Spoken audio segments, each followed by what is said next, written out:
That's a drum roll. Good morning, good afternoon, good evening. Welcome to Studio Live today. And yes, this is going to be the live recording of the first episode of the new incarnation of the Studio Live Today podcast. That's a bit complex, but don't worry, it is actually going to be super simple. This is the pre-show, so you are here live. Welcome. If you're watching this on the replay and you're watching the first show be recorded on the replay, hello too. If you have any comments or you have suggestions or you have questions or you have any of that jazz, drop it down in the live chat or in the comments section down below. So how it's going to work here today is we'll probably have a little preamble here of 10 to 15 minutes, just have a bit of a chat and let folks mosey on in if they want to watch the show recorded live. We're then going to record the podcast, and we've just got a few topics that I'm going to share and I'm going to chat about throughout the podcast. I'll let you know a little bit more about how it's all going to work and why and when and who and where in just a few moments, and then we'll wrap up at the end, and I'll hang around if there's anyone that has any follow-up questions or anything else that you would like to ask. You can do so. Hello to the early birds who are catching the worms. Hello Thomas Christ. G'day to SM Borthwick. Hello to Deep Gravity. Hello Rockin' Pneumonia. Yes, the Pete Pod. So if you are wondering, hey, didn't you used to do a podcast? Yeah, I did a while ago. I used to do the Home Studio Q&A podcast, which I've rehashed for this one, so you can actually subscribe to it. If you haven't already, you can go over to studiolivetoday.com/podcast. That'll take you straight here.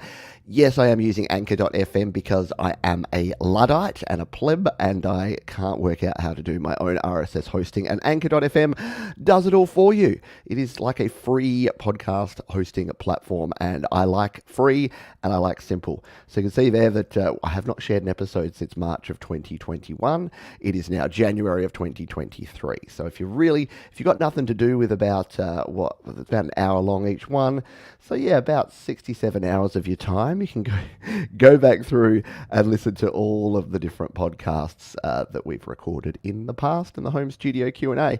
So the format of the podcast will be very, very straightforward. In fact, one of the main reasons I'm doing this is that folks keep saying, "Oh, I was watching your podcast the other day," and I'm like, "Do I actually do a podcast?" And that I realized that it's the Q&A shows or the AMA show that I do, or the regular interviews and chats that I do, and I'm like, I think we need something where we kind of bundle up the week's worth of work into like a summary. So that's what this is going to become, is here's what happened in the last week in the Studio Live Today world, in the world of home recording and creating and recording and releasing. Here's a few topics that I just want to chat about, some things that really grind my gears, or just general chit chat. And then here's what's happening over this weekend. So it's going to be positioned as being recorded here on Friday morning, which is a Thursday. It's then going to come out on a Friday is the plan at this stage. So the podcast being released on Fridays every week, so everyone knows, and having a set time and dates that it just pops out and it's available. And then it just gives folks an opportunity that if you're not, I know what it's like. You're running around, you don't have time, and you're thinking, oh, is there anything that I've missed or that I want to catch up on? I figure if there's just a 1 hour audio show that folks can check out, then it might just be a little bit easier to engage with some folks and some people who are part of the community or have sort of lapsed in some of their home studio creating. Hopefully it'll encourage some of them to get back into it without the effort, because it can feel like an effort, can't it? Sometimes it can feel like a bit of an effort being part of a community, because you feel this sense of obligation that you have to be at every show and you have to be in every live chat and you have to say hello to everyone.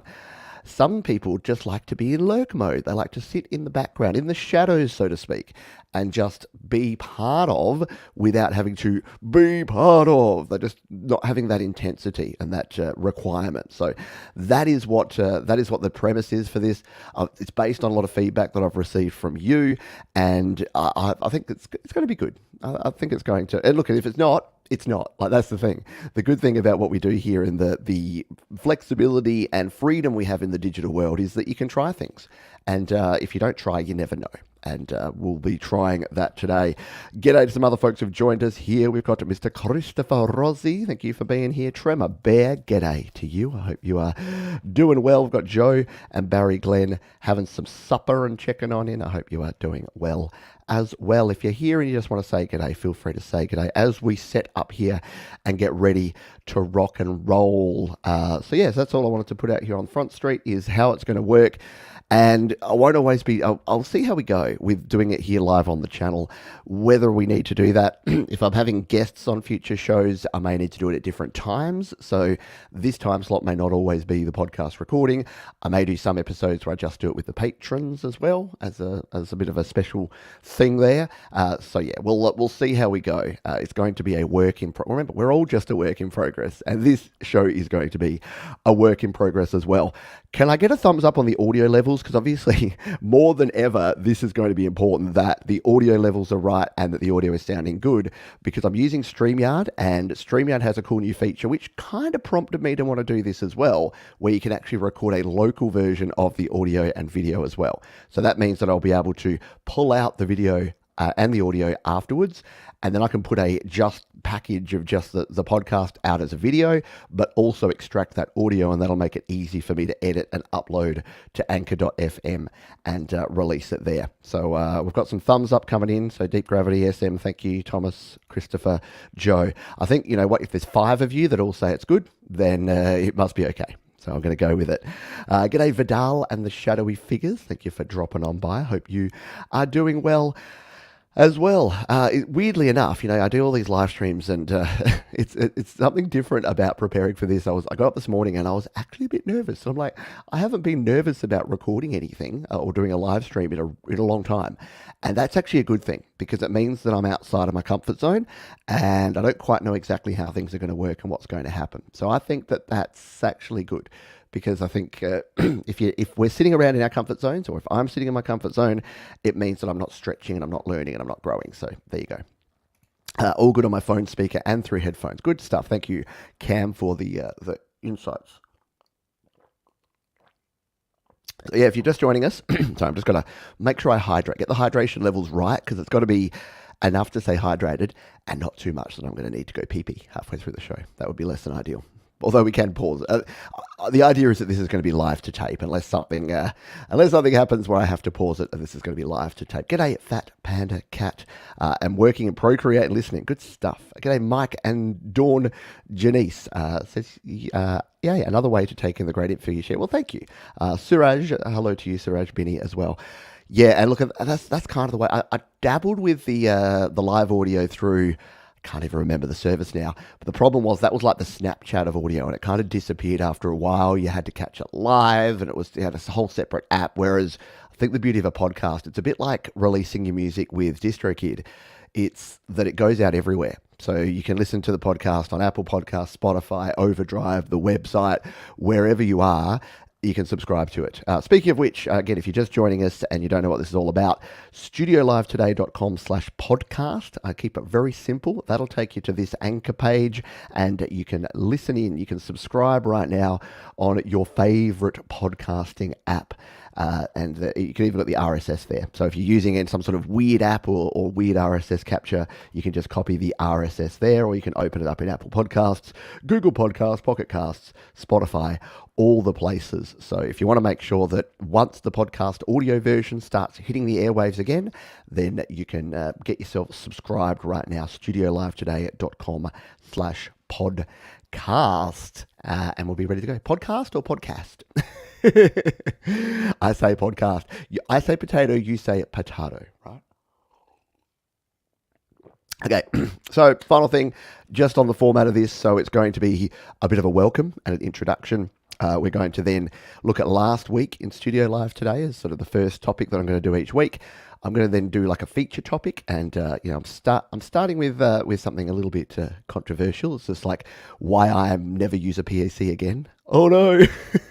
Talk about isolating and alienating your audience on the very first show. And then we've got a bunch of topics that I'm just going to talk about. If you're here live, you can throw your comments in there. I'll be sort of keeping an eye. It won't be as interactive as a Q&A or an Ask Me Anything kind of show, but I will definitely be having a look and checking out the chat as we go through. We'll then have question time at the end. So if you do have a question, usual instructions. So just put a Q in front of it as I'm doing the podcast and recording. I'll tag them. and I'll hold them over for the question time, which is like the second to last thing. We then do a coming up this week on Studio Live today, and then we will finish up the recording. And after the recording, I'll be hanging around here, as I said, if there's any follow-up questions or just to have a little bit of a chat. If anyone listens on Apple Podcasts, leave a review and comment. The Apple Podcast system is vicious. Yeah, feel free to. I mean, you maybe wait for the first episode, because if you put a nice review and comment and 5-star rating on it now, it'll be a little bit weird, because there's been no new podcasts for nearly 2 years. But feel free to go over and do that if you want. You can at least rate it, at least give it, a few 5-star ratings might start folks checking it out again. We'll see how we go. All right, I'm going to cue up some music here, and we are going to just dive straight on in. Let's just make sure that the levels... So I thought we'd go a bit retro. I used to use this intro, which is my song called There's No Such Thing as College. And I used to use this on the previous podcast as like a 2-second little musical intro, and then it's straight into it, because I kind of like things to be a little bit simple. Yeah, the old ones are all still there. So yeah, if you'd like to catch up on the archives, you can go and you can check out. So after the show, if you want to go back, I was listening to one yesterday, and there's some interesting topics, and you can hear like each week, because it's different times throughout 2020 and 2021. And 2019, in fact, you can kind of hear the crossover and the change there of when the event happened. So it's a bit of a time capsule as well if you go back and listen to some of the older podcasts. All right, are we ready to rock and roll? I think we'll do it. Just have another final water. And we are 11 minutes 35.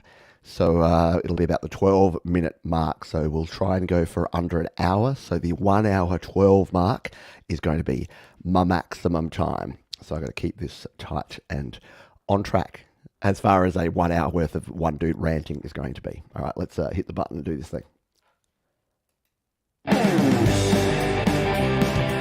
Yes, welcome to the Studio Live Today podcast. My name is Pete Johns, and Studio Live Today is a forum designed to help you, the home studio, home recording creator, help you create, record, and release your best music in the home studio. My name is Pete Johns, and I've been doing this for about 7 years now. My website, studiolivetoday.com, has everything you need. It has all the different links. It has all the different things that we do around here, including tutorials and tips and tricks and live streams. I do 4 live shows every week, and you can check out all of that at studiolivetoday.com. If you'd like to subscribe to the podcast, you can go to studiolivetoday.com/podcast, and then you'll find links to listening in Apple Music, Apple Podcasts, Google Podcasts, Pocket Cast, Spotify, all the places wherever you would like to go. And this is a continuation of the previous podcast we did, which was called Home Studio Q&A. And you can catch all the archived episodes of 2019 and 2020 if you want to hear a little bit about the past. But it is 2023, and we're kicking into a brand new year, and we are kicking back in with the Studio Live Today podcast. If you'd like to support the channel, there's a heap of ways you can do that as well, including becoming a Patreon member. Just go to studiolivetoday.com/Patreon. At the start of each show, we're going to kick off by letting you know what's happened in the last week on Studio Live Today, and it has been a big week. Even though it's been the first week of the new year, there's been a lot going on. So we had our live shows. We had the first Your Music live show of the year. Now, if you're new to the channel and if you're new to Studio Live Today, Your Music Live is a show where we showcase your independent music. So what we do is every week there's 2 hours of independent music, and I play 1 to 2 minutes of a whole bunch of songs. I call it the Whitman Sampler. It's like having a little box of chocolates, and you get to select, you get to taste all of the different types of music.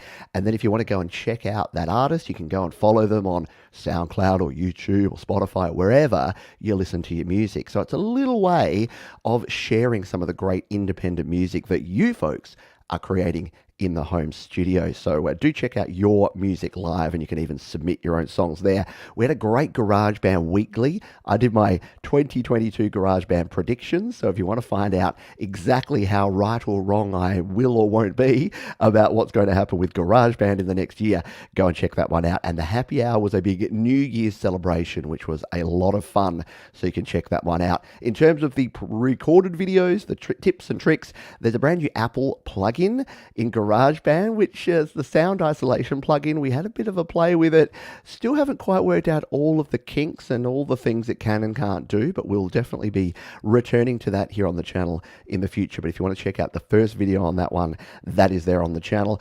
And we also had some clips from my 2022 Best Home Studio Gear show, where we looked at all of the best gear that you may want to consider for your home studio, including the best headphones, the best MIDI keyboard, and the best studio monitor speakers for your home studio in 2023, or whatever year you happen to be listening. Is it 2024 there? Hello to the future. I hope you're doing well. So that's been the last week here on Studio Live today. We've got a big weekend and a week coming up, and at the end of the show, I'll tell you about what's happening. The anticipation shall build, and I'll tell you all about what is going to be happening in the next few days here on Studio Live today, because there is no rest for the wicked, as they say. Today's feature topic, I thought we'd come out of the box in a controversial way, because today's feature topic is why I'll never use a PC in the home studio again. Now, that sounds like a clickbait kind of title, and sure, it probably is. But the thing is, I'm going to tell you a little bit of my past and my history here, because I think it will resonate with some folks, and I'm not going to tell you what you should and should. Let's start with that. I will not tell you what you should or shouldn't use in the home studio or to create, because I am a super firm believer in using what you have to create. Whatever you've got right now, whatever works for you, whatever platform works for you, use it to create. If you're still using a 4-track cassette recorder and you're getting great results, you keep doing that. If you're using analog tape, that's cool too. If you're using a Zoom digital recorder, if you're using your phone, your iPad, your PC, your Mac, it really doesn't matter. The most important thing is that you are creating, recording, and sharing great music. That being said, I just wanted to tell you my story because it's interesting. So I was a PC guy through and through. I did not use anything Mac. I did not own any Macintosh computers for the longest time. I came up through the Commodore 64 ranks, and from the very first time I logged in to my first IBM compatible PC, I was hooked. I was a DOS guy. I was a Windows 3.1, 95, 98, Vista.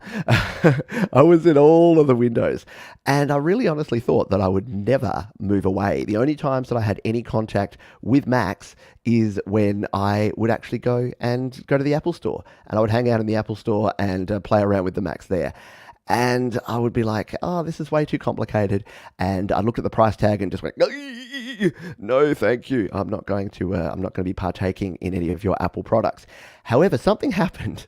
Something happened just over 2 years ago, and that was that the M1 chip, the Apple M1 chip, their silicon, the Apple Silicon was released, and the first Mac that they released was the Mac Mini M1.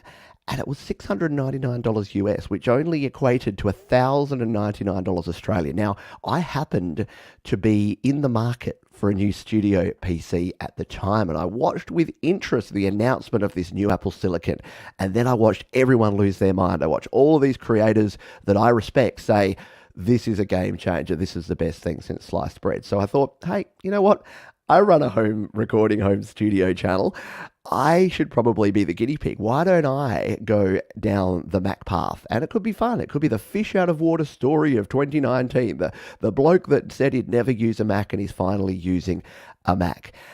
So I bought it. I spent $1,099, which is actually less than the PC that I was considering buying. I was going to build a PC for around about $1,200, $1,300. So I was actually spending less than that. And that was what got me. That's what got me in. I'm getting choked up about. That's what got me through the door, is that it was actually less than what I would have spent. Whereas every other time I've been considering a new computer, I would look at it and I'd be like, okay, it's $1,300 for that PC. It's $2,800 for an equivalent Mac. Whereas this was so much more affordable. So I got the Mac and it wasn't great. I know. Surprise! I hated it. No, I didn't hate it, but there were teething problems. I didn't know how to use Mac OS. I had to get help just to get the hard drive icon on my screen. I had problems with the screen refreshing. It wouldn't support my mixer. It wouldn't support my webcam. There were teething problems out the wazoo. However, I persisted, I stayed with it, and once a few of the bugs of Big Sur, the new version of macOS, were ironed out, what I realized is that because I was an iPhone and an iPad guy and I'd been creating in GarageBand on those platforms, the new version of macOS was more like iPhone and iPad than anything else. So they'd removed and changed a lot of the behaviors of the Mac that made it really weird. Because back in the day, I was like, macOS, what, one mouse button? Yeah, good luck to you. But no, it was nothing like that anymore. And in fact, everything with the control center to the way that you run apps, it all just felt like I was running a big iPad. And then I started using it. And I started using it with things like GarageBand. And then I got Logic and started using that. I use it for live streaming. So I've got a 2-monitor setup here. I've got a 4K monitor and a 1080p monitor. I run powered USB hubs with all my USB gear. All the drivers got updated so that my Zoom Live Track mixer works perfectly on there. So over about the next year, it all came together. And I stopped and thought about it because I took stock and went, what is my next buy going to be here? And it's going to be a Mac. So whether you look at that as Pete has drunk the Kool-Aid, he's played into Apple's hands perfectly, or whether you go, you know what, they actually realized that there was a market of Pete's and Pete-alike people out there who are exactly in this boat, who didn't want to spend $3,000 or $4,000 on their first Mac, but for $1,000, given all the positive feedback, they were going to give it a go. So I just wanted to put that out there and say, kudos to Apple. Yes, kudos to $1 trillion company. You did well. You can now make an extra $1 trillion because it really was an interesting time. We are recording this podcast live, so we do have some folks here who are live. So a few comments on this. Mark says, I'm like a maid. I don't do Windows. Mr. SM Borthwick says, I'm probably the same. I can only afford one computer at a time. Mac Mini M1 was a great deal. And Thomas Christ, our wonderful channel moderator, said, I actually remember back when Pete swore he'd never get a Mac. And when he did, and now here we are. Exactly right. It is very, very interesting, isn't it? Paul Edgar, hello to you, says, my main reason was the idea that my MacBook Pro, iPhone, and iPad were integrated. Music for me was the last 1.5 years. Started recording a tune in each session and then got into mixing and mastering. And that's probably it. Hello, Lou Reality says the Kool-Aid is delicious. That's right. If we are going to be slaves to the system, at least the Kool-Aid that they feed us is delicious. So that is the main thing, because you might think, oh, that's nice, Pete, but what's actually the reason? Why is it so much better for your workflow? And it really is about all being in with that one ecosystem. So for me, when I'm creating things and I can save everything off to iCloud Drive, and then I can pick up my iPhone, I can walk out the door and it's all just there. And then I can share my projects and my recordings. If I record something in audio share on my phone while I'm out and about, I can then throw it onto my iPad back in the studio. I can then throw that onto my Mac. And with AirDrop and with iCloud Drive sharing, it is all just completely integrated. I can set up text replacement shortcut. This is a small one, but here's a tip. You came here for tips and tricks, not just rants, right? This was a game changer. The text replacement feature, which is on your iPhone, is that thing where you can put a couple of letters in there. And if you want to find out how to do this, just go to YouTube and search Pete Johns text replacement. It is a game changer. I've got text replacement for everything. PJC, PeteJohns.com. SLTC, StudioLiveToday.com.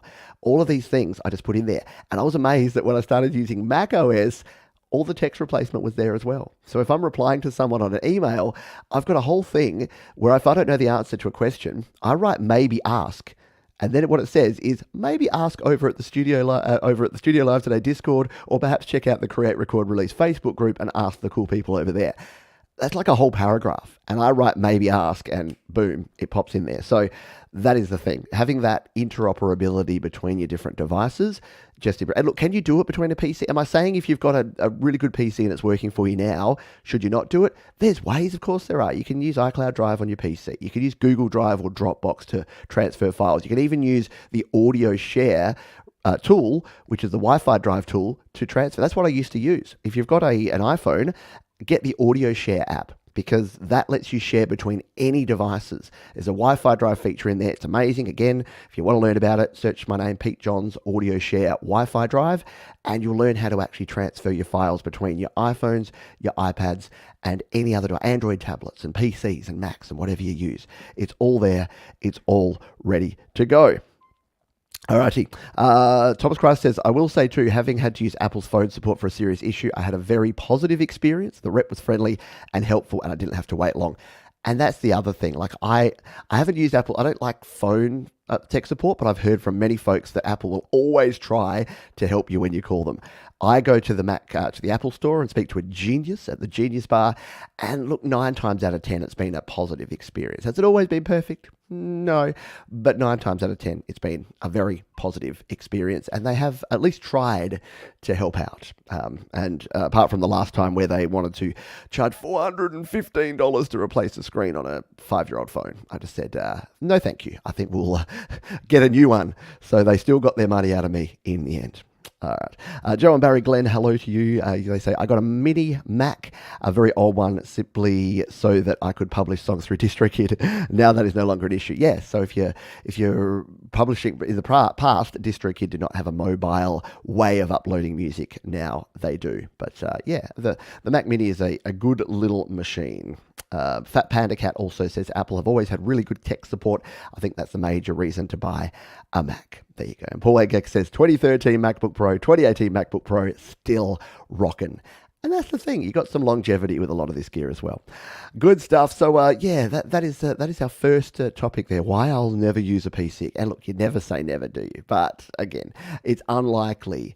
Something really weird would have to happen. Intel would have to bring out their i1 chip that is somehow cheaper and better than the M1 chip, and I just don't see it happening somehow. Next topic I wanted to talk about, cover songs. What do you think about playing cover songs? Now, I've been doing a show for the last 3 years nearly called The Happy Hour. Every week I play an hour of songs. Sometimes they're my original songs, but more often than not they're covers. And I see a lot of talk around music sharing communities and music creating communities around cover songs and the fact that, don't play cover songs, play original songs, man. Cover songs are lame. Cover songs are for people starting out. And once you know how to write music, why would you play other people's music? I think that there's a few key reasons why I love learning and playing cover songs. Number one, it's just straight out fun. So, I want to play Nirvana, I want to play Pearl Jam, I want to play Green Day, I want to play my favorite bands, and I want to actually learn how to play their songs.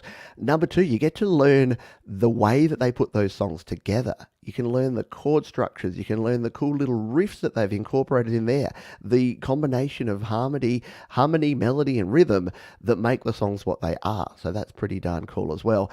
And number three is that it gives you another creative outlet as well. So it means that when you are trying to write a song and you're hitting that brick wall, if you've got some things to fall back on, I'll often do that. I'll be trying to write a brand new song, and then I'll go, this sounds too much like Radiohead. Then I'll be like, screw it. I'm just going to sit down and play some Radiohead for a while. And then I play some Radiohead. It frees my mind. It lets my creativity sort of have a little chill.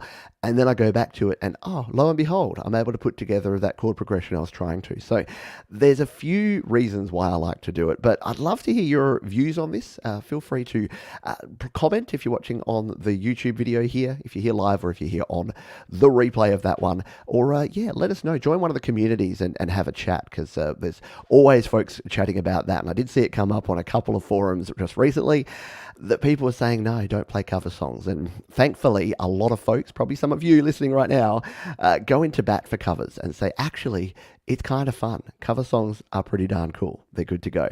Mark Bro says covers are fun to do. You can learn so much while enjoying yourself. Here. And that's the thing. Music's supposed to be fun. And especially if you're trying to create something original and you're banging your head up against a wall, maybe don't. Maybe stop banging and start banging out some cover songs. Thomas Christ says if you perform only original music, you can avoid challenges that might make you better.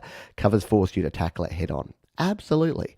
And that's the thing. They make you use different keys and different chords. Like I've learned the B7 chord. I love it now. And I learned that because I started playing a lot of like Jack Johnson covers and things. And I learned, wow, that B7 chord, going from that E to that B7 chord sounds awesome. And now I've integrated that into a bunch of my songs. And you can say, oh, you're just a plagiarist. You just copied Jack Johnson, man. Like, if you're going to copy anyone, Jack Johnson ain't a bad choice. Fat Panda Cat says, honestly, who doesn't learn to play or sing along to a song they love? Might as well record it. If nothing else, it's good practice. Right? And it's great practice for learning something. When I was learning GarageBand on Mac, first thing I recorded was a cover song because I needed to learn how to use it. I didn't want to have to use the left and the right brain, use the creative part of my brain as well as the part that has the talent hidden away there somewhere. So yeah, you can actually use both, which is cool. SM Borthwick says you might reach a wider audience with covers too.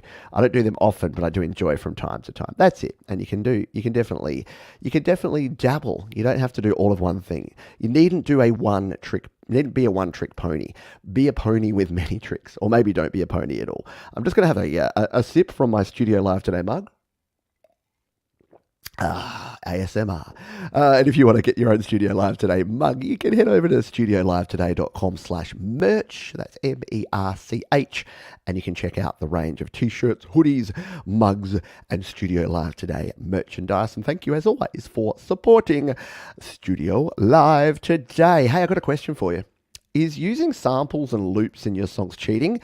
Someone asked me this question just this week. They said, hey, I'm getting into music creating, but I started creating a song and I used a bunch of loops that I downloaded from a website called Splice, and I put them in and then I added to the top, and I showed it to my producer friend, and they said, oh, no, dude, you can't. You've got to create all your own samples. You can't go using other people's loops and samples. That's no good.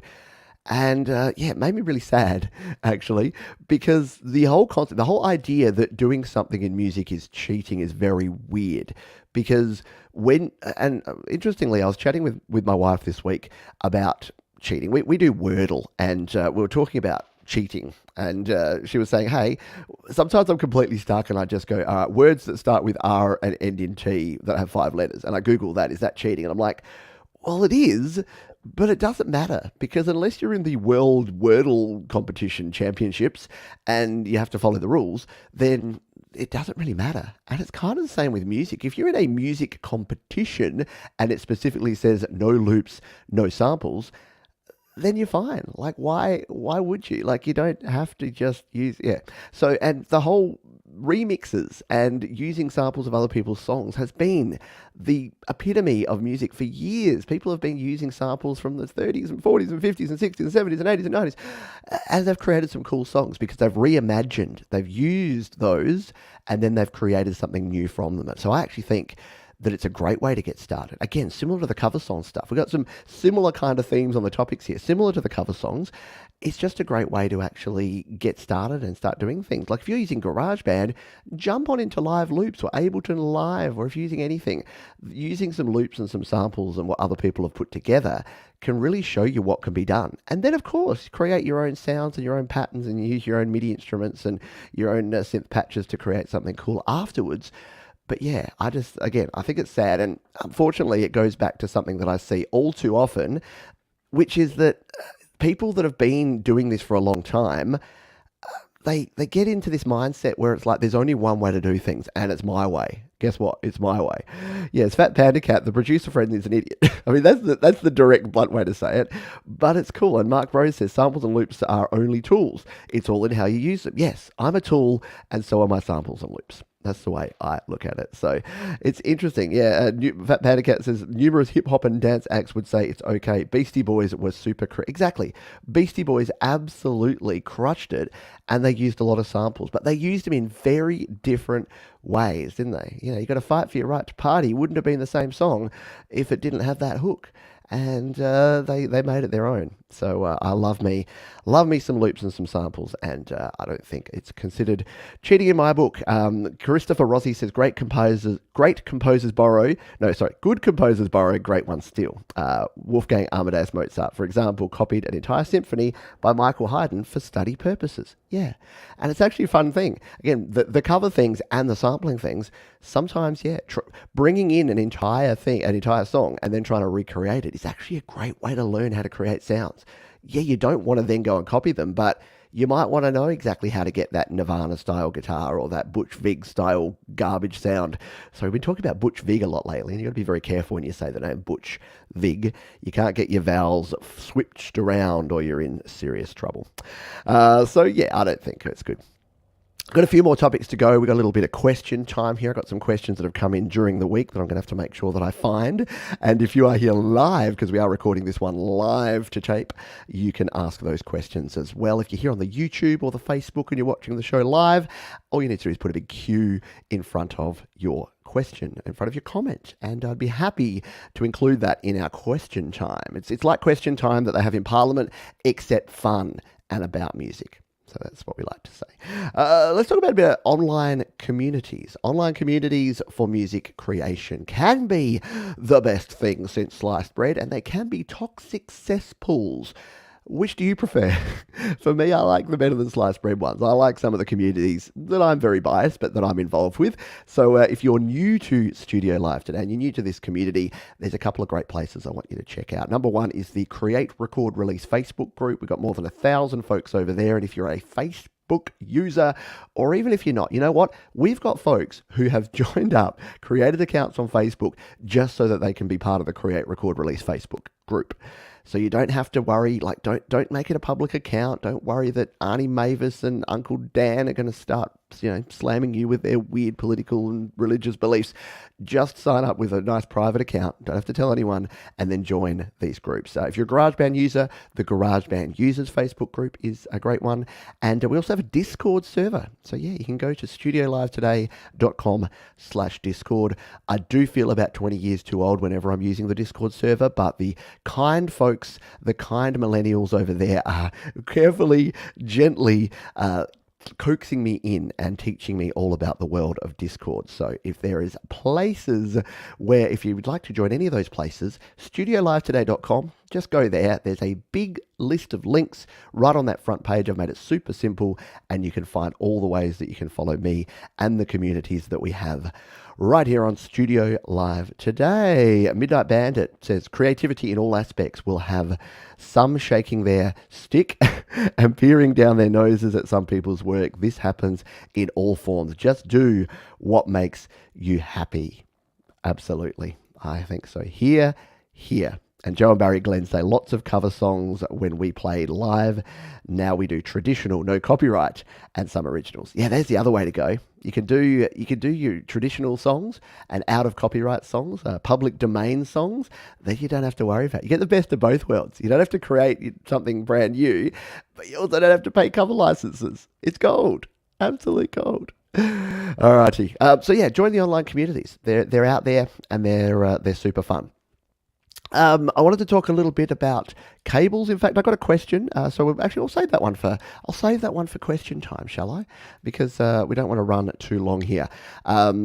So I did want to talk about this. My most popular video on Studio Live today on the YouTube channel. Again, if you're new to the community, just search Studio Live Today on YouTube, and you can subscribe. Got lots of cool people, and there's more than 2,700 videos, I think, now on the channel. So there's a heap there. But the most popular video that I've ever done is one where I show you how to pick lint out of your headphone jack with a toothpick. I kid you not, that is the number one. Of all the videos I've done, I've spent days and weeks and months crafting and creating tutorials and videos with B-roll footage and using lots of different techniques. And yet, I set up a camera one day, I pointed it at my phone and I said, hey, if your headphones won't plug in or your charger port won't plug in, grab a toothpick and have a little dig and you'll be golden. And that's had in the millions of views now. And interestingly, I thought this was just an interesting observation. I don't know if you'll find it interesting as well, but I get comments on that, and the comments are usually positive, saying, hey, bro, you saved me like hundreds of dollars because now, or I went to the Apple Genius Bar and they said I need to get my whole port replaced, and then I came home and scraped it for 2 minutes with a toothpick, and now it's fine. So I got lots of thanks on the video, which is lovely, but there's two types of comments that are negative. One is, bro, get to the frickin' point. You're taking too long. This should be simple. This should have been a 10-second video saying, just dig it out with a toothpick. And then the other comments, which I got this week, was, oh, I can't believe you didn't tell me until 5 minutes in that I shouldn't use something metallic. I just shoved a paperclip in there and I think I broke it. So it's really weird. I just thought it was interesting that there were the two types of people. There were the ones that wanted me to just get to it, man. Don't stop with all the war. Because in the video, I say, all right, now do this at your own risk. Be careful with this. Don't do this. Like, you're better off going to a professional. Like, I give all these provisos, and I get lots of people saying, dude, you're taking too long. I don't know why they use that voice. Dude, you're taking way too long, bruh. And I'm like, oh, okay, fair enough. And then I get the other ones like, dude, you didn't tell me too far enough in that I shouldn't have used metal, bruh. So it's really interesting. I guess it comes back to the same thing with music, is that you can't please everyone. And if you try, you're going to fail. So what I need to do is, in my own head, I look at this and I go, you know what? That's about 2% of all the people that watch and comment and like this video that have either of those views. 98% of people are just fine. They just think it's just okay and they're not worrying about it. But if I went out and worried about either of those and tried to change everything based on the opinion of strangers on the internet, I'm doing myself a disservice. And I think it relates to you and your music as well. Because if you could do a song and someone might say, you do a 4-minute song, and someone, like probably a younger person, might say, oh, bruh, that's way too long. Like, a song should be 2.5 minutes maximum. And then you'll get someone else that says, oh, this really needed an extra bridge. I didn't feel you explored the song enough. And neither of those are necessarily right. That's just their opinions. And again, the majority of the people might think it's absolutely awesome, but there's a tendency when we put things out into the universe, when we put our own creativity in particular out there, there's a thing that we do, which is that we laser focus in on the negativity rather than realizing that you're always going to get, especially in the unfiltered and world of the internet where people can hide behind usernames and avatars, you are going to get people that are going to give you that hate or even just that narkiness, or even just be like the producer friend that we talked about before that just says, no, I have 25 years experience in this and you are doing the wrong thing. Any of that stuff, it's really hard to do, but trying to filter that out is really important because you can really start sweating the petty stuff and it really can drive you in the wrong direction. So again, it's why I think that you need to join the communities that we have here, because I think that they are a great way to nurture people, especially if you're just starting to come up. If you're starting to come up and you're starting to create music, you need to be in environments where you've got people around you that are going to support you. You are building people up, or you're being built up, not torn down. And I think that's what we get. That's what we get everywhere. SM Borthwick says, I've still never had to resort to applying a toothpick to my tech, but if I ever do, I know what to do. There you go. You're covered.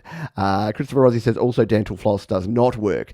Yet steer clear of anything that can leave residue. Don't use Q-tips either. And I mentioned that in the video too, and too many people are like, oh, can I use a Q-tip? It's like, no, because then you'll get little microfiber bits of cotton in there, which is exactly the stuff you're trying to remove. So something like a toothpick does the best job. I've got a quick question here from Gary Hubbs because it relates to a show we talked about before, Your Music Live. He said, I can't find the submission form for YML, Your Music Live. I had it on my old phone, but I don't have it now. So it's even, all you need to do there, Gary, and anyone, in fact, if you would like to participate in YML, Your Music Live, is go to studiolivetoday.com/YML.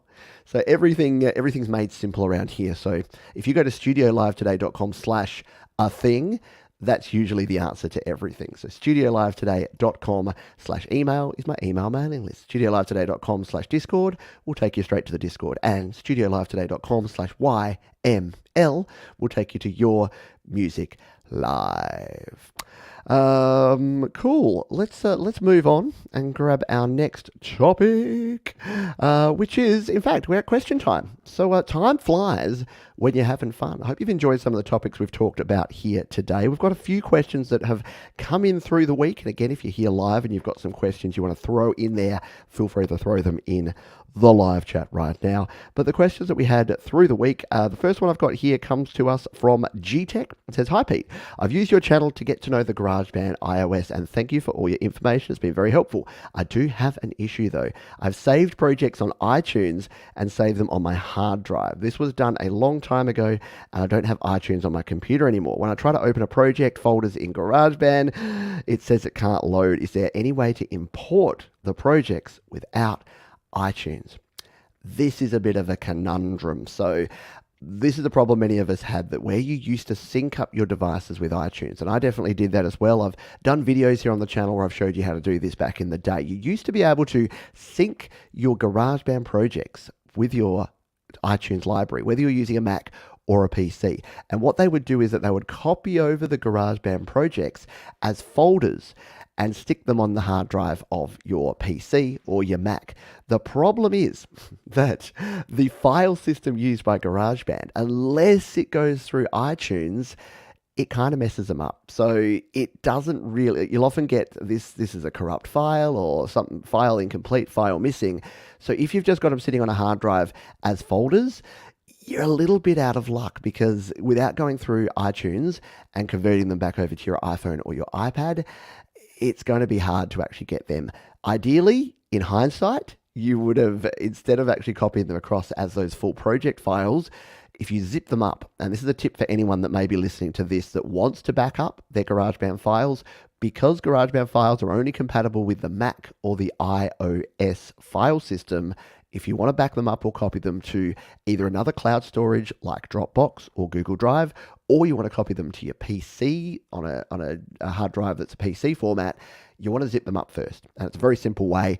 Again, if you want to learn how to, just go to your YouTube, and YouTube's like the universal search engine, right? And type in Pete Johns Zip GarageBand, and there'll be a video right there showing you how to zip up your GarageBand projects and throw them on over to your PC. But the problem you have is not going to be solved by that.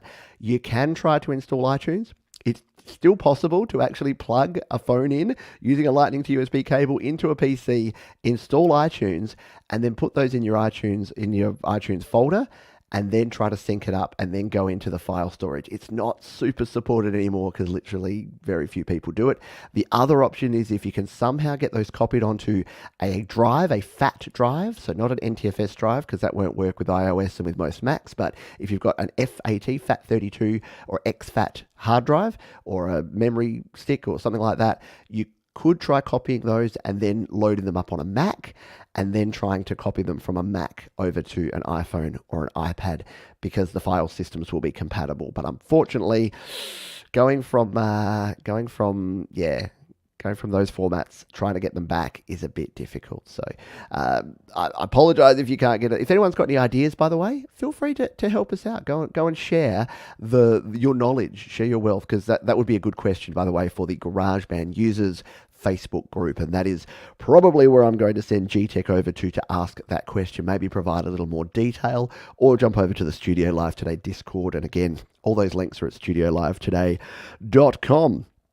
We've got Ivan Velez has a question. He says, I have a couple of samplers and I want to connect the ins and outs to my audio interface. The audio interface is a Focusrite Scarlett 3rd generation. I was thinking of getting TRS 1/4 inch to 1/4 inch cables. My question to you is, should I get a single TRS 1/4 inch to 1/4 inch or a dual TRS 1/4 inch to 1/4 inch cables? It's time to talk cables. Yeah, everyone's favorite topic, how to connect your stuff to your other stuff. So the first thing I'll say is, like most things, I have a web page that has information. So if you go to studiolivetoday.com/ you guessed it, cables, then you can check out my cables guide, and that will tell you what all the different cables are and what you should be using. It breaks down to this, though. It's pretty simple. Your 1/4 inch plug, which if you picture it is like the plug on a guitar amplifier or that you plug into a guitar, that's a 1/4 inch, or what's known as a 5.5 millimeter. Anyway, you know the plug if we're talking about. There's also the 1/8 inch, which is the 3.5 millimeter. That's the smaller one. That's the one like you used to have in your headphone jacks on your iPhone, when your iPhone had a headphone jack. Don't get me started on that. Maybe we need to do a whole future podcast episode on why did you remove my headphone jack? from my iPhone. I want it back, man. I have none. None on my iPhone, none on my iPad. I barely have one on my MacBook now. It's craziness. But your quarter-inch cable is known as a TS, so your standard instrument cable is a TS, and that stands for tip and sleeve. So that will send a mono unbalanced signal. So if you're talking about your samplers or you're talking about gear, if it's got an auxiliary output that is a mono auxiliary output, chances are it's probably an unbalanced mono output. And then all you really need is an instrument lead, a quarter-inch to quarter-inch TS cable, super cheap, standard instrument cable. If, however, you have a balanced output on that sampler, then you'll want yourself a TRS, which stands for tip, ring, sleeve, because what that does is, and I don't have time on this podcast to explain balanced versus unbalanced. Again, I've got a video on the channel. Search Pete Johns, balanced versus unbalanced. But in short terms, it sends a second copy of the signal at a ground. So there's an additional copy of the signal that basically it reverses it, it flips it, and it means it can reduce things like interference and noise in the cable. So if it has a balanced output, and it'll tell you on there or in the manual whether it's unbalanced or balanced. If it's balanced, you'll want a TRS cable. You can still use a TS cable. You can use an unbalanced cable on a balanced plug, but you can't use a balanced cable on an unbalanced plug. So don't go trying to plug your guitar into a guitar amplifier using a balanced cable, a TRS cable, thinking you're going to get better quality. More often than not, it's just going to not work at all or potentially cause some damage. So the next level of complexity, though, is that you're talking about mono versus stereo. So there's two types of cables there. There's a dual mono TS cable, which has two tip and sleeve connectors, and that's what you'd use if you've just got stereo left out and right out, and they're unbalanced. And then you just plug them out of there, you plug them into your audio interface, into the two plugs there, you pan one left, one right, and you're good to go. If they are balanced, same thing again. You just, instead of getting that tip sleeve, that TS cable, you'll want a dual TRS cable. So you'll want tip, ring, and sleeve with two ends so that you can plug one in the left, one in the right, and then the same out. That's what I use, for instance, to plug my audio interface out to my studio monitors, because my Steinberg UR22C has balanced outputs. The Focusrite Scarlett series does as well, and my monitor speakers, the Presonus Iris, have balanced inputs. So I use two TRS cables to do that. The one final thing that you need to know is that if it's stereo out, but it's only using one plug, that would be a stereo TRS unbalanced, just to add confusion and complexity to what is already confusing and complex. That means that the tip, ring, and sleeve, that same cable that you can use for a balanced signal, can also be used for a stereo unbalanced, because instead of flipping the signal and using that second signal as the balancing act, it uses that for the other channel. So it'll just send the left and the right through a TRS cable, and it will be balanced, unbalanced. See how easy it is? So easy to explain in audio format too. But if you go to studiolivetoday.com/cables or search the YouTube for Pete Johns balanced, unbalanced, you are very good to go. As Andy Dion says, E equals MC squared cable talk. I know it gets confusing, and again, it's why it's really good to have to have those communities to reach out to if you do have questions on this sort of stuff, because there's plenty of people who will be able to help you out. I've grabbed your questions, by the way, that have come in here from Days Beats and also from Rena, so we'll answer those in a moment. Got one more question that came in through the week that I wanted to talk to here, and this one comes from Nut-Scented Alien. Like, I love YouTube names. Hey man, so I have a question. I was thinking of buying an iRig 2, but I don't want to use phone amp presets. Is there a way I can record my actual amp with this and use the audio in GarageBand? Thanks. Yeah, there absolutely is. So I've actually shown this before in a video, funnily enough. The answer to every question is going to be, Pete has a video, go search the YouTube. But it kind of is. So if you search my name, you search Pete Johns and record real amp. I've got a video over there that shows you exactly how to do that. So remember, an amplifier is just an analog source. It's just something that you can pick up. So what you'll need to do that is you'll need to get yourself an audio interface that will accept a microphone, and then you'll need to have a microphone.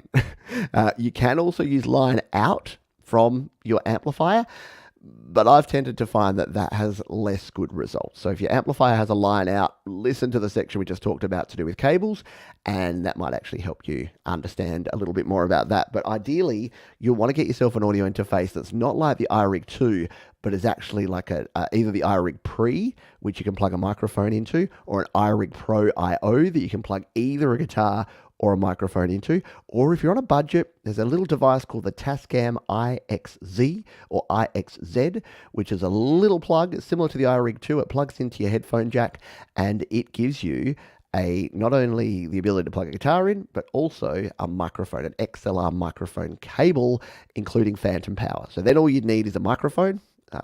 Could be a very cheap microphone, something like a Samson S1, or you could get yourself what I recommend, an Audio-Technica AT2020 or an AKG D5.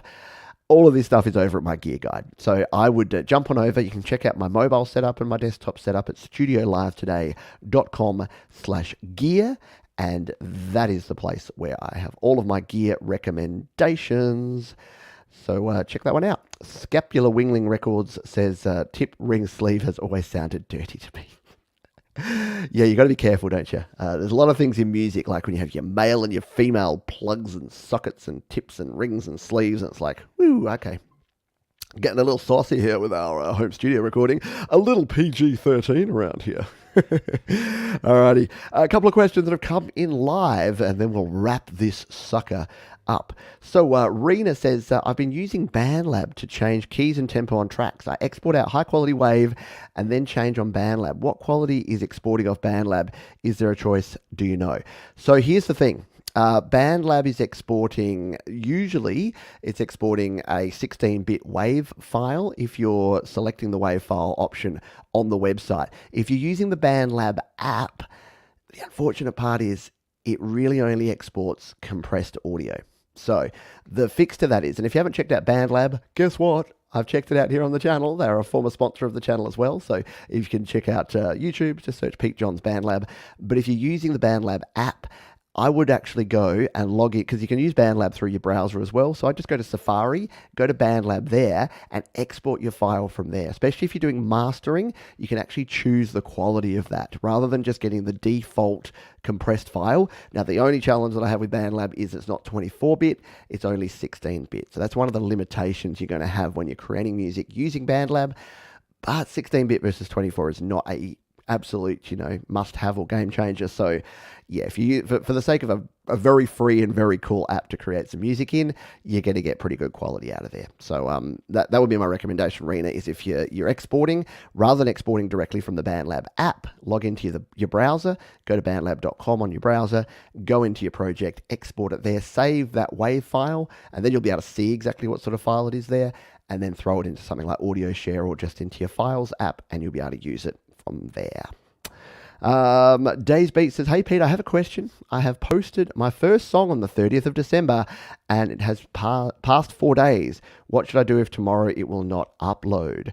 So if you're using DistroKid, who I recommend, they're the distributor of choice for Studio Live Today connoisseurs. DistroKid, it depends. If it's your first song, it'll often take a little bit longer. So once you've released songs and you've got a profile with Spotify and Apple Music and YouTube Music and all the places, it's actually a lot quicker because they kind of trust you. They've like, yeah, okay, you've recorded and released before, and then you add another song. It's a lot easier to do it the second time around. The first time around, you tend to go through a bit more of a vetting process because unfortunately, these days there's a lot of people who are trying to release copyrighted music. They're trying to use sound library music. They're trying to, basically, if there's a thing that can be done that's a bit dodgy, people are trying to do it. And unfortunately, that's kind of ruining it for brand new folks who are just trying to create, record, and release their music. So it does mean that sometimes, especially for your first release, it will take a little bit longer. If you go to your DistroKid dashboard, you need to make sure that you've got green lights or at least yellow lights there. If there's any red lights, it'll tell you what's happened. Maybe your artwork's rejected or your audio's rejected or something else has happened. And if you do want to reach out to DistroKid, there are contact details on their page. It's not front and center because they don't want every man and his dog just emailing them and contacting them for things that are just in the process of happening. But if you go to my website, and You can probably hence a theme here now. It's studiolivetoday.com/distrokid. I've got my DistroKid FAQ there, including how to troubleshoot and get in touch with them if something is going wrong with your releases. So hopefully that will help you out. Question from Jorge. I'll just answer this one real quick because I think it's related to the last one. Is there a way to import the GarageBand projects without iTunes?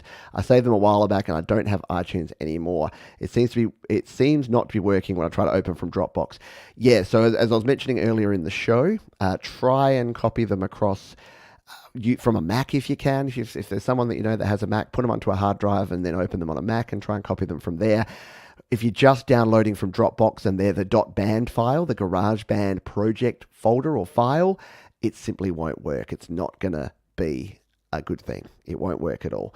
So, yeah, and it's to do with the file format. So the way that a GarageBand .band file looks in a Mac is like just a file, but the way it looks in a PC file format is a whole folder of files. So that's why you have to zip it up into a zip file. That way it kind of protects the integrity of the folder structure, and then you can transfer it to your heart's content. And then when you get it back onto your iPhone or iPad, you unzip it and you're good to go. That's the question time segment for this week. If you do have questions, though, don't stress. Don't worry. Jump over to YouTube and find the video version of the podcast because you can leave your questions down there. Hey, some of them might be on next week's show. You might be the questions that we have as part of Question Time on next week's podcast. So jump over to YouTube and just search podcast, Pete Johns podcast. You'll find this there. And of course, the audio version is available at studiolivetoday.com/podcast. Make sure you subscribe on your podcast platform of choice. And yeah, like pretty much every other podcast you listen to, I'm going to ask you to leave a rating and a review if you think this is a cool idea, if you like this show, if you're a creator, if you've been following and supporting me, or if you're brand new to this whole shebang. I really would appreciate it if you would leave a review, leave some feedback, let me know what you're thinking of the show, and you can actually get in touch with me. All my contact details, including my email address and everything else, is over at studiolivetoday.com.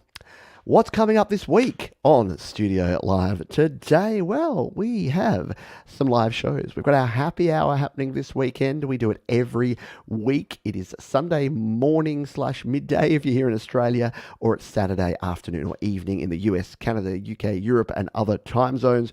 It's an hour of me playing songs, and this week it's some amazing female artists. I'm playing some songs from some of my favorite rockin' ladies from the last sort of 50 years. So that should be a lot of fun there. We have Your Music Live. That is our weekly live independent music showcase where I play your music and I play it live. So 2 hours of independent music, and we do that every week on a Sunday afternoon or evening if you're in the US, Canada, Europe, UK, or a Monday morning here in Australia. And of course, we have GarageBand Weekly. I use GarageBand. I know many of you folks use GarageBand, and GarageBand Weekly is our weekly opportunity to take a look at all things GarageBand. And on this week's show, we're looking at all the free Apple AUV3 plugins. They just added that new sound isolation plugin. There's a video about that over on the channel you can check out, and we'll be going back and looking at all those plugins and seeing, are any of them actually useful? Should you be using them? Are you paying for plugins that you don't need to be paying for? Well, you'll find out on this week's GarageBand Weekly. That is going to do it for the first rehashed episode here of the Studio Live Today podcast. My name is Pete Johns. If you'd like all the information about this and all the other things we do here at Studio Live Today, just head on over to studiolivetoday.com. A big shout out to my patrons over at studiolivetoday.com/Patreon. If you want to become a patron for as little as $1 per month, you can be part of one of the coolest little communities on the internet.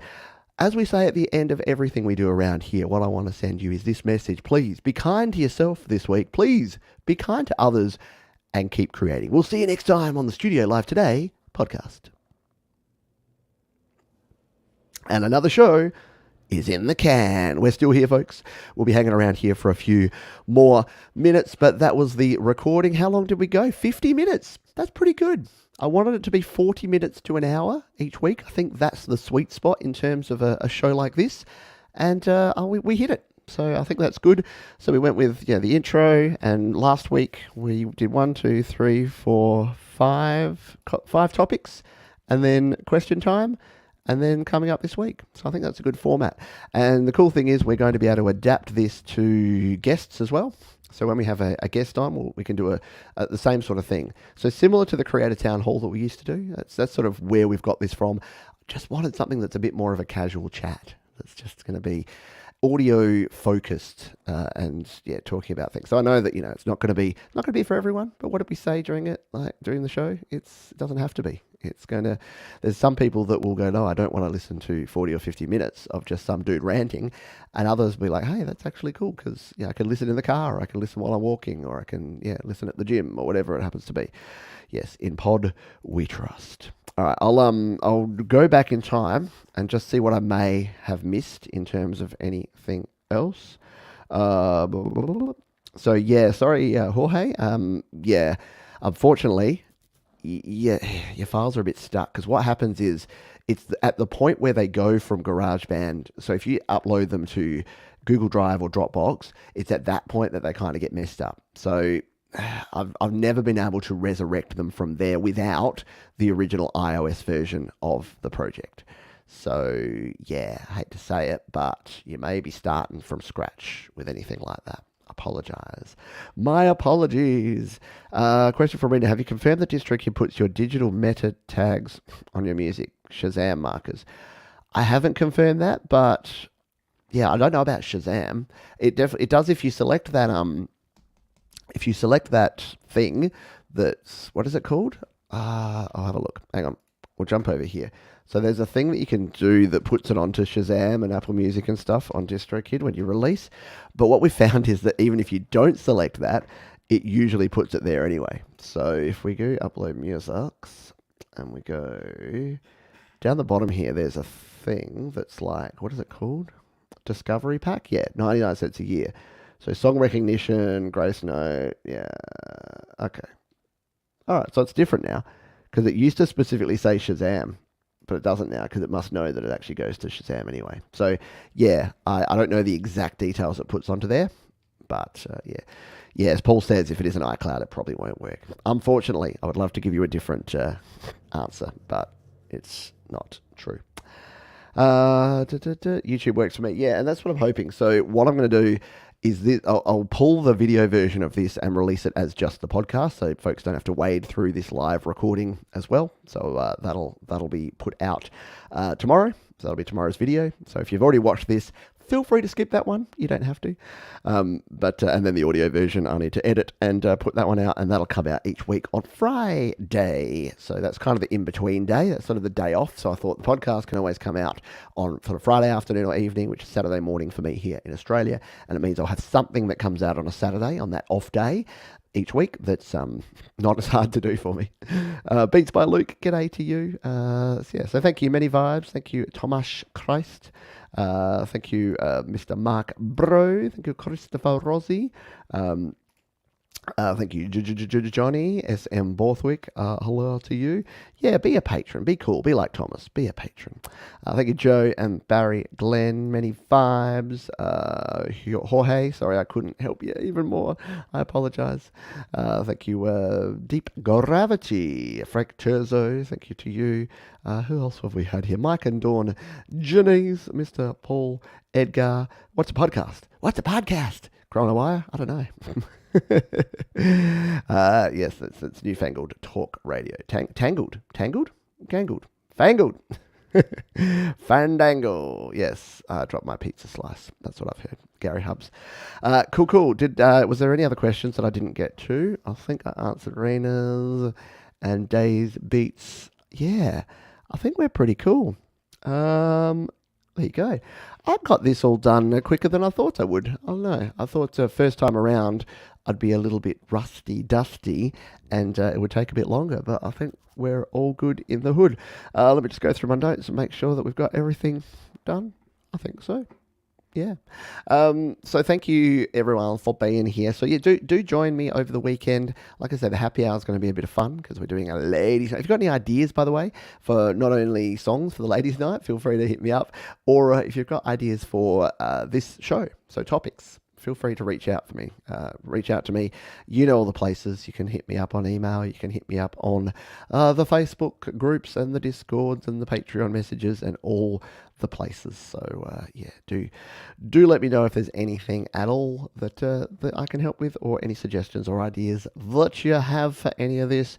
And yeah, we've got Your Music Live as well. So yeah, just I know Gary, you were asking about that. So for anyone looking to submit a song for Your Music Live, studiolivetoday.com/YML should take you to. Oh no, it didn't.